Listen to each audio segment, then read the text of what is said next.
We don't have any smoothie recipes to start making yet, but to start with, that isn't going to matter. Instead, we're going to look at the basics that apply to any smoothie. Because really, you don't necessarily need a recipe. There's nothing wrong with just experimenting with different combinations of fruits and vegetables and tweaking the ratios to find things you like. Elsewhere in this series, you'll find a guide to the different health benefits of various fruits and vegetables, as well as the benefits of different nutrients, and that can serve as a good starting point. But to get creative, you need to know the basic rules that will apply regardless of your ingredients. How do you make sure that your smoothie is basically tasty and doesn't leave you cold? Well, the first thing to do is to choose the fruits and vegetables that you're going to add to your smoothie. As mentioned, you should choose the fruits and vegetables based on the goals you want to achieve and the nutrients you're interested in. Of course, you should aim for a balance, but ask what your primary goal is too. Is this a fat-burning smoothie, an energy smoothie, or a fiber-packed smoothie? Think too about the sugar content and acidity. Something like a banana or an avocado will be much less sugary than something like an orange or a mango. If you have one or two ingredients that pack a lot of sugar, then consider adding a few less sweet ingredients to try and even the score. What's also very important is to make sure that you get your ratios correct, and we'll come to this in a moment.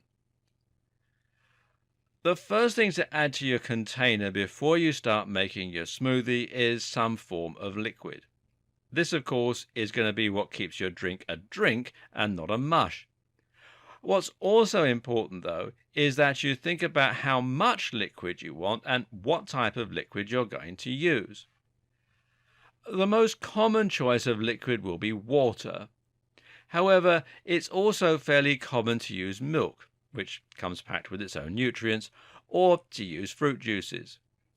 It's also normal to use 1 to 2 cups for one person's worth of smoothie. Note that your smoothie's consistency is very much dependent on what you do now.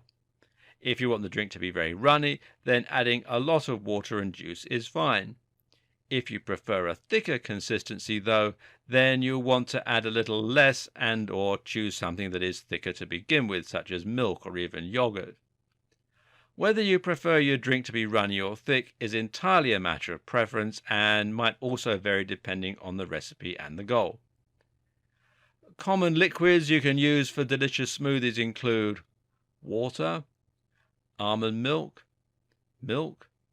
coconut milk, coconut water, organic fruit juice, freshly squeezed juice, kefir, tea, or yogurt. Have fun and experiment. The next thing to think about is your base texture, and often just referred to as the base. This is what's going to provide the body of your smoothie and give it a thick consistency so that it is a smoothie and not a juice.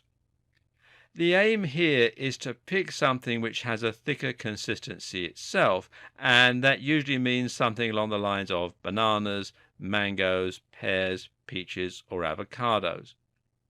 Yogurt, or yogurt as it's also pronounced, also works well, as do nut butters like peanut butter. Coconut meat, chia seeds, ice, frozen fruit, or even cream, although this last option is not quite so healthy, are also things that you might want to consider. Good bases include bananas, mangoes, pears, peanut butter, avocado, yogurt, frozen fruit, peaches, apples, plums, or melon. The next thing to do is to insert the additional fruits and or vegetables in the necessary ratios. You've already set them aside, now you need to choose the specific quantities and add them in. For example, if you're going to make a green smoothie, you'll probably be adding spinach, kale, beet greens, dandelions, lettuce, broccoli, cauliflower, etc. For juicy ones, you'll likely have things like berries, oranges, apples, and so on.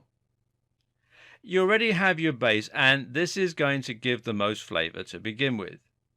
Choosing fruits from here is a matter of choosing what goes well with that base, and you can work this out by thinking about what works well on a plate together. For example, a great dessert is to have berries with yogurt, and for that reason you can get the same delicious effect by adding berries to a yogurt base.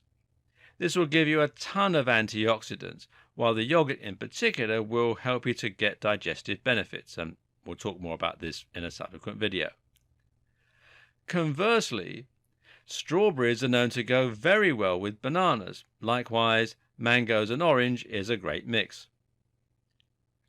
With all that done, add your fruits into the blender, de-seeded and de-stoned of course, and then blend them up into a pulp. You can always add more water at this point if you decide it needs it.